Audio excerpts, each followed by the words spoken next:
పూజించి కొమ్మల్లో ఆ కోయిల పాటలు పాడాలి.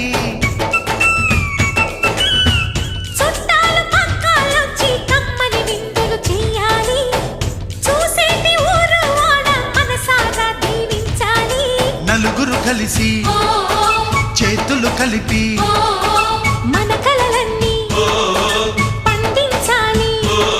ఒక చోట పుట్టని కోడళ్ళు అయ్యారు అమ్మకే కూతుళ్ళు. త్వరలోని ముద్దుగా పుడతారు ఈ తాత పోలికల మనవళ్ళు. ఈ సంతోషాలు సరదాలే మా పండుగలు.